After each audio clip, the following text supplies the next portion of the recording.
mind is my foot. ہمیں یہ تک نہیں پتا تھا کہ عورت کوئی قابل احترام چیز بھی ہے کہ نہیں ہے. ماں ہے تو پاؤں میں جنت رکھ دی گئی ہے, بیوی ہے تو ایمان کی تکمیل کا ذریعہ بنا دی گئی ہے, بیٹی ہے تو دوزخ سے نجات کا سبب کر دی گئی ہے. ہماری ہر بیٹی ہماری گھر کی شہزادی ہے, ہماری مائیں ہمارے گھروں کی ملکائیں ہیں. قال رسول اللہ صلی اللہ علیہ وسلم الحیاء من الایمان. نبی کریم صلی اللہ علیہ وسلم کی بعثت سے قبل عورت ایک حساس, نازک اور عجیب و غریب قسم کا موضوع تھا جو کہ اہل علم کی زبان پہ بھی تھا, اہل نفرت کی زبان پر بھی تھا اور اہل خرد کی زبان پر بھی تھا. اس میں ایک بحث چلا کرتی تھی کہ یہ عورت کیا یہ شیطان کا اوتار تو نہیں ہے.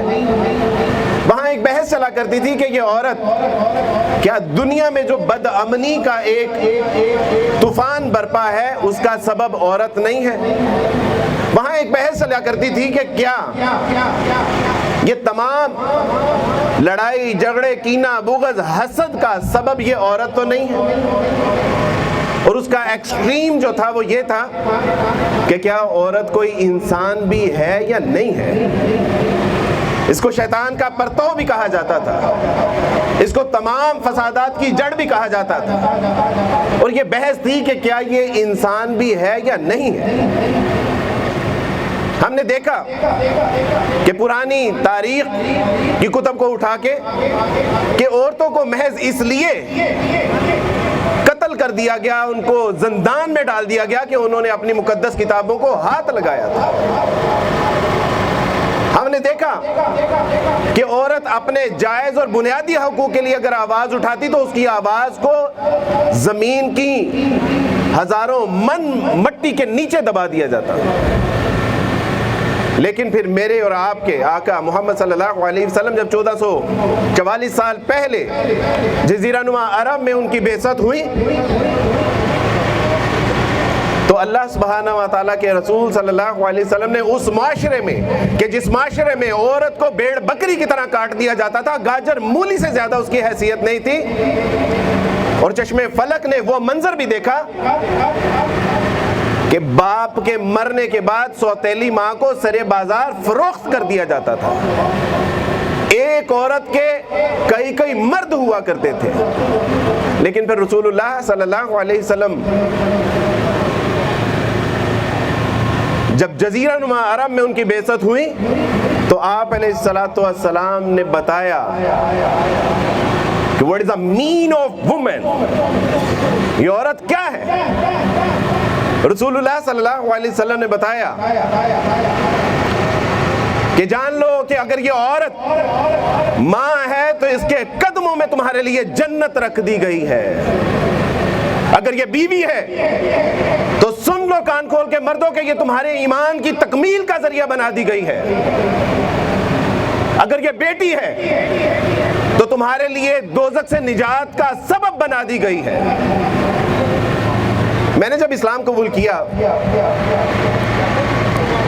تو اسلام قبول کرنے کے بعد میں نے جب اسلام میں مرد اور عورت کے حقوق دیکھے تو میں نے دیگر مذہب کا بھی, ہندوازم, بدھائزم, جوڈائزم اور مختلف ازمز کا جب مطالعہ کر رکھا تھا تو جب میں نے اسلام کا مطالعہ کیا تو میں نے کہا کہ یا اللہ یہ اسلام عورت کو کیسا مقام و مرتبہ دیتا ہے کہ یہ ماں ہے تو پاؤں میں جنت رکھ دی گئی ہے, بیوی ہے تو ایمان کی تکمیل کا ذریعہ بنا دی گئی ہے, بیٹی ہے تو دوزخ سے نجات کا سبب کر دی گئی ہے. یا اللہ یہ کیا معاجرہ ہے کہ اگر یہ بچہ پیدا کرتے ہوئے مر گئی تو سیدھی جنت میں, اور اگر بچے کو جنم دیتے ہوئے بچ گئی تو جنت سیدھی قدموں میں. یہ ہے اسلام, جو مقام و مرتبہ اس نے اسلام نے عورت کو دیا ہے. کائنات کے مذاہب کو اٹھا کے دیکھ لیجئے. When I was Christian ہمیں یہ تک نہیں پتا تھا کہ اپنی ماں کی عزت کیسے کرنی ہے, ہمیں یہ تک نہیں پتا تھا کہ بہن کی عزت کیسے کرنی ہے, ہمیں یہ تک نہیں پتا تھا کہ عورت کوئی قابل احترام چیز بھی ہے کہ نہیں ہے. یہ اسلام نے بتایا. صدقے نہ جائیں پھر اس اسلام پہ. لوگ پوچھتے ہیں کہ عبدالوارث بھائی آپ نے اسلام قبول کیوں کیا؟ میں ان سے کہتا ہوں کہ اسلام میں نے اس لیے قبول کیا کہ اسلام اس کائنات کا سب سے خوبصورت ترین دین ہے جو کمپلیٹ کورٹ آف لا ہے. اور آج ہمارے کچھ نام نہاد مرد عورتیں اس دامن اسلام سے نکلنے کی کوشش کر رہی ہیں. یاد رکھیے کہ اسلام سے نکلنے کے بعد ذلت اور رسوائی تو ہمارا مقدر بن سکتی ہے، لیکن کہیں عزت، عظمت اور مقام و مرتبہ نہیں ملے گا، واللہ نہیں ملے گا. جب ایک عورت پردہ کرتی ہے تو آخر ویسٹ کو اس سے پرابلم کیا ہوتی ہے؟ جب ایک عورت اللہ اور اس کے رسول صلی اللہ علیہ وسلم کے احکامات کے مطابق زندگی بسر کرتی ہے تو ویسٹ کو اس سے پرابلم کیا ہوتی ہے؟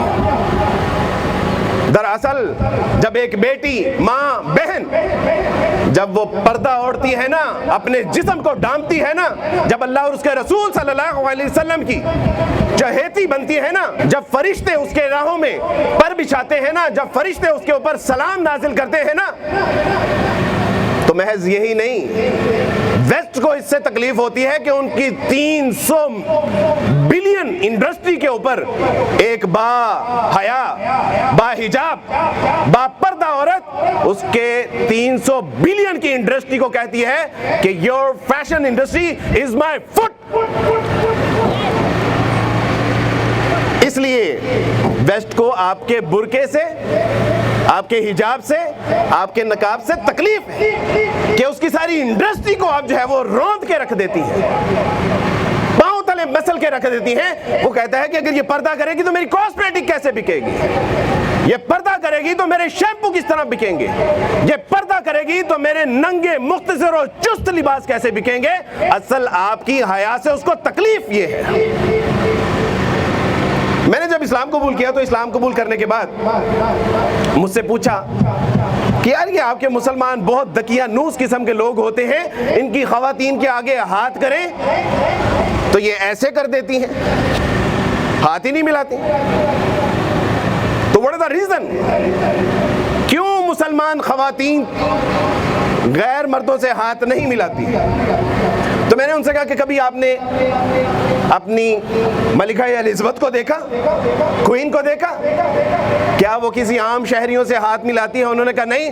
میں نے ان سے کہا کہ ہماری بیٹی، ہماری بہن، ہماری بیوی، ہماری ماں ہمارے گھروں کی شہزادیاں ہیں، ہمارے گھروں کی رانیاں ہیں، اس لیے یہ غیر مردوں سے ہاتھ نہیں ملاتی. تمہاری ایک ملکہ الزبتھ غیر مردوں سے، عام شہریوں سے ہاتھ نہیں ملاتی، تو ہماری ہر بیٹی ہماری گھر کی رانی ہے، ہماری ہر بیٹی ہماری گھر کی شہزادی ہے، ہماری مائیں ہمارے گھروں کی ملکائیں ہیں، یہ اس لیے ایرے گہرے نتھو خیرے سے ہاتھ نہیں ملاتی. What are you talking about, man؟ بیٹا اسلام کو پڑھ لیجئے ایک بار.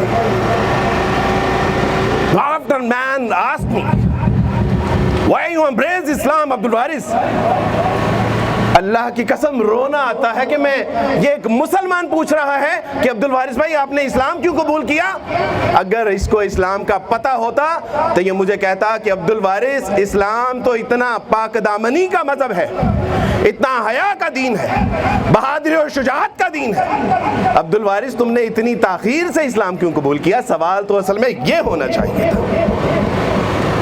دیکھیے میری بیٹی، میری بہن، کہ اسلام نے آپ کو کہاں سے اٹھا کے، پڑھیے دہیے قلبی اور کیس، ان کے واقعات کو آپ پڑھیے تو آپ کو پتا چلے گا کہ گھروں میں بیٹیاں پیدا ہوتی تھی تو زندہ درگور کر دیا جاتا تھا، ان کو سمجھا جاتا تھا کہ یہ ہمارے چہرے کی کلک ہے.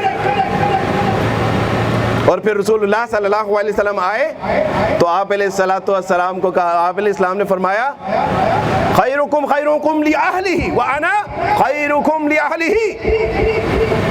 اے دنیا کے انسانوں، پاکستان کے انسانوں، اے یورپ ویسٹ ایسٹ کے لوگوں، اے پنجاب یونیورسٹی کی بچیوں، اے بچوں کان کھول کے سن لو کہ رسول اللہ صلی اللہ علیہ وسلم نے کیا فرمایا کہ بہترین شخص کون ہے؟ کہ کہ جو اللہ کی راہ میں مال خرچ کرنے والا ہے، جہاد کرنے والا ہے، مال لٹانے والا ہے، جان دینے والا ہے، جان لگانے والا ہے، صفے کاٹنے والا ہے، صفوں میں چیر جانے والا ہے، نہیں، بلکہ فرمایا کہ سن لو کہ تم میں سے بہترین مرد وہ ہے کہ جو اپنی بیویوں کے ساتھ بہترین حسن سلوک کے ساتھ پیش آتا ہے۔ کہاں سے لائیں گے دین؟ بیٹا میں اگر کسی دیوبندی، اہل حدیث، بریلوی، حنفی، شافعی، مالکی، شیعہ کے گھر سے ہوتا تو آپ کہتے کہ یہ اپنے مسلک کی تبلیغ کر رہا ہے۔ بیٹا میں تو عیسائیوں کے گھر میں پیدا ہوا تھا اور اسلام قبول کیا، میں تو آپ کو وہ حقائق بتا رہا ہوں کہ جو یہ ہماری نسلوں سے چھیننا چاہتے ہیں۔ ان کو پتہ ہے کہ جب تک ان کے اندر حیا ہے، ان کو پتہ ہے کہ جب تک یہ پاک دامن ہے، ان کو پتہ ہے کہ جب تک یہ با پردہ ہے، ان کو پتہ ہے کہ جب تک یہ با حیا ہے، با حجاب ہے، ہم اپنے مقصد میں کامیاب اور کامران نہیں ہو سکتے۔ ہم پاکستان کو، عالم اسلام کو عالمی سطح پہ تنہا نہیں کر سکتے، اس کے لیے ان کے اندر بے حیائی پیدا کرنی پڑے گی۔ اور کیا کہا شیطان کی مجلس شورا میں اقبال نے، کیا کہا؟ ڈرتا نہیں ہے موت سے یہ فاقہ کا ذرا، روح محمد اس کے بدن سے نکال دو۔ بیٹی جب یہ پردہ ہٹاتی ہیں تو روح محمد بدن سے نکل جاتی ہے۔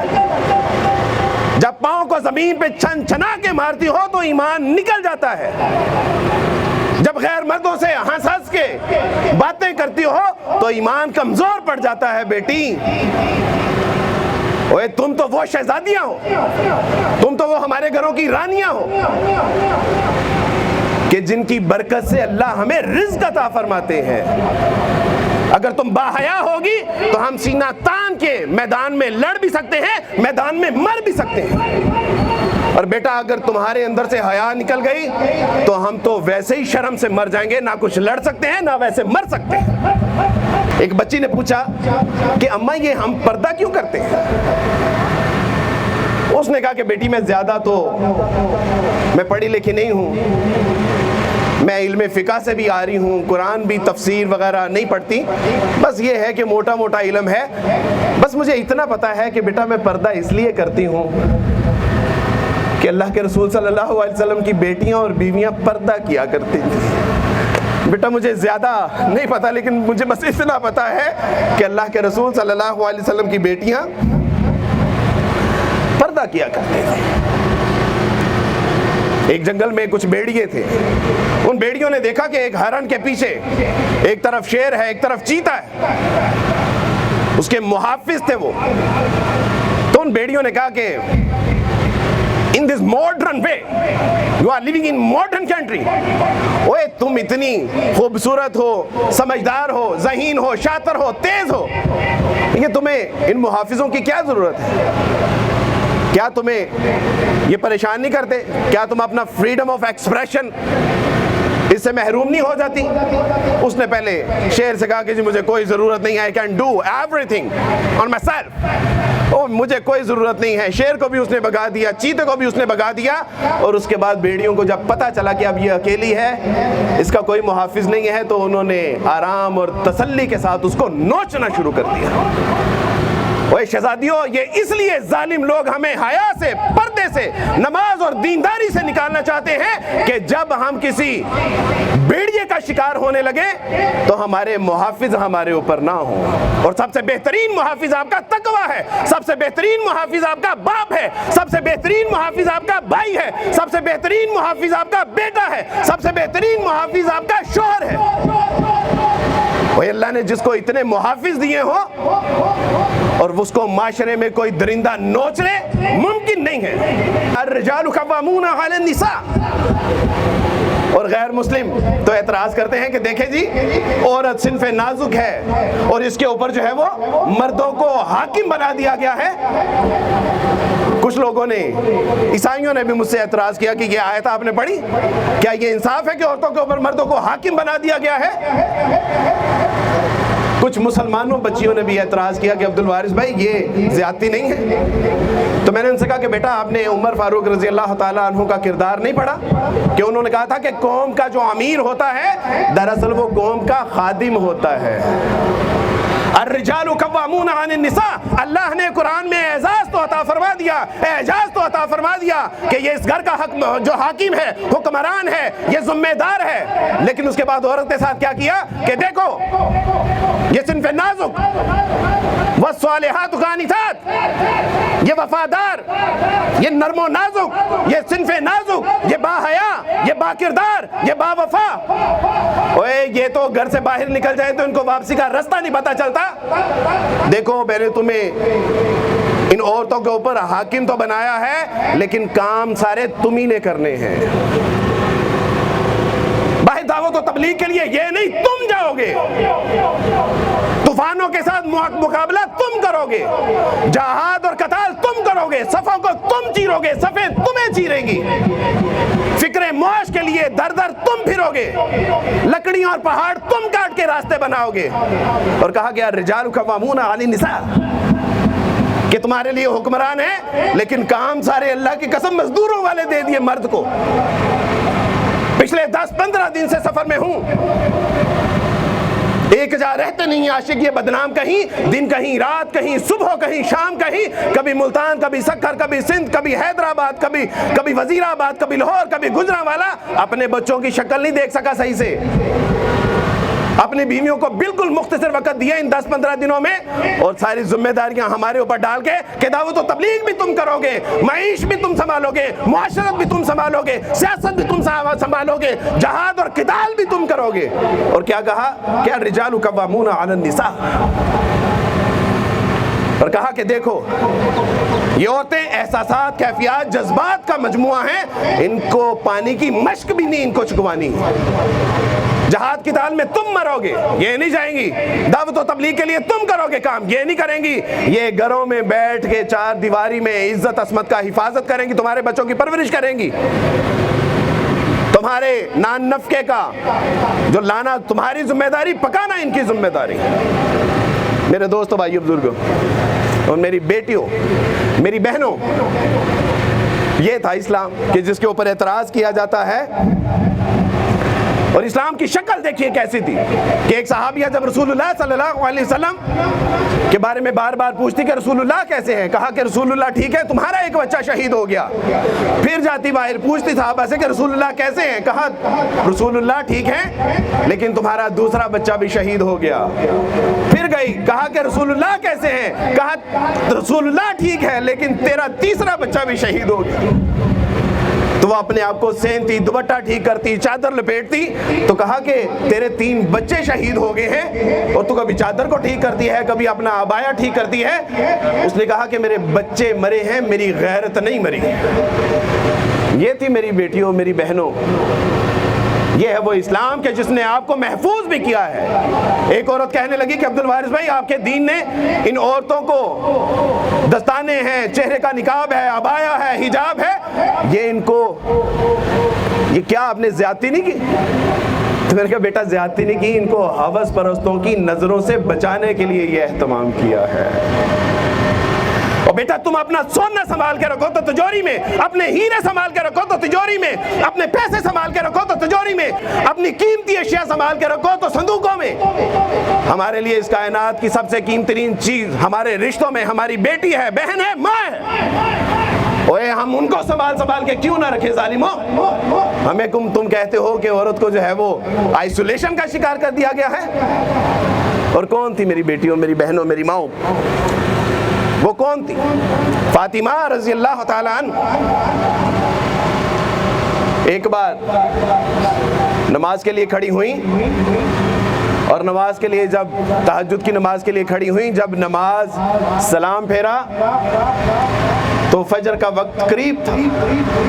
تو کہا کہ اللہ سبحانہ و تعالیٰ جی آپ کی راتیں بھی کتنی چھوٹی چھوٹی ہیں, میں نے تو 2 رکعت نفل کے لیے نیتی تھی, ساری رات ختم ہو گئی, فجر شروع ہو گئی, اللہ جی آپ کی راتیں بھی کتنی چھوٹی چھوٹی ہیں.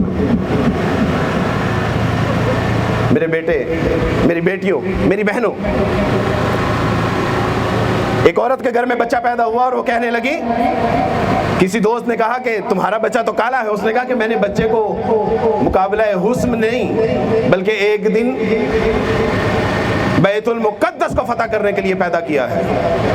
اور ٹھیک 20 21-22 سال کے بعد اس کا وہی بچہ بیت المقدس کے دروازے پہ فاتحانہ کھڑا تھا، جس کو دنیا صلاح الدین ایوبی کے نام سے جانتی ہے۔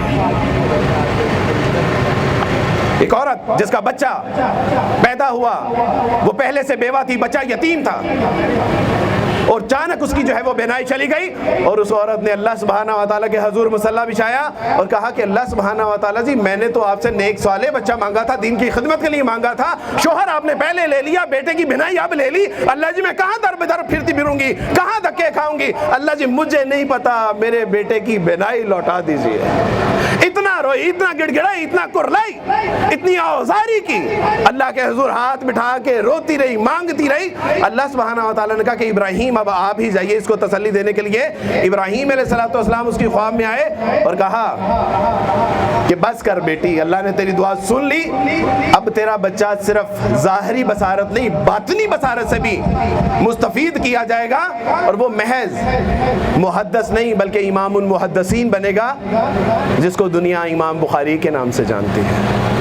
اور میری بیٹی، دنیا کی مائیں بچے پیدا کرتی ہیں، لیکن مسلمانوں کی مائیں شیر اور چیتے پیدا کیا کرتی تھی، وہ بہادر پیدا کیا کرتی تھی، وہ صالحین پیدا کیا کرتی تھی، وہ شہداء پیدا کیا کرتی تھی، وہ صدیقین پیدا کیا کرتی تھی۔ دنیا کی مائیں بچے پیدا کرتی ہیں، ہماری مائیں امام بخاری، صلاح الدین ایوبی، محمد بن قاسم، خالد بن ولید پیدا کرتی ہیں۔ اور بیٹا پہچان اپنے آپ کو، اور یہ بیڑیے چاہتے ہیں کہ تیرے دائیں بائیں آگے پیچھے سے لوگ ہٹ جائیں، تیرے محافظ، لیکن بیٹا نہیں، You should know about yourself، کہ تم کون ہو، کہاں سے آئی ہو، کدھر جانا ہے، تیرا مقام و مرتبہ کیا ہے۔ اور بیٹا اگر ہم نے اسلام کے مطابق زندگی بسر کی، اس کا حق ادا کیا، تو رسول اللہ صلی اللہ علیہ وسلم اور آپ کی بیٹیاں اور بیویاں آپ کی منتظر ہوں گی۔ اللہ سبحانہ و تعالیٰ سے دعا ہے کہ اللہ سبحانہ و تعالیٰ اس بے حیائی کا جو ایک ایونٹ ہے، اس کو ہم اپنے پاؤں تلے رونگتے ہیں، جو Valentine day is my foot. اور میری بیٹی، اللہ سبحانہ و تعالیٰ آپ کا آنا نکلنا، یہ جذبہ، احساسات، کیفیات، آپ کی یہ واک، اللہ سبحانہ و تعالیٰ اپنے حضور میں قبول و منظور فرمائے۔ وآخر دعوانا ان الحمدللہ رب العالمین۔ جب روز حشر میں جب اللہ سبحانہ و تعالیٰ جنت کا پروانہ دیں تو اپنے اس بھائی کو بھی وہاں پہ یاد رکھیے گا۔ وصلی اللہ تعالیٰ علی خیر خلقہ محمد وآلہ وصحبہ اجمعین برحمتک یا ارحم الراحمین۔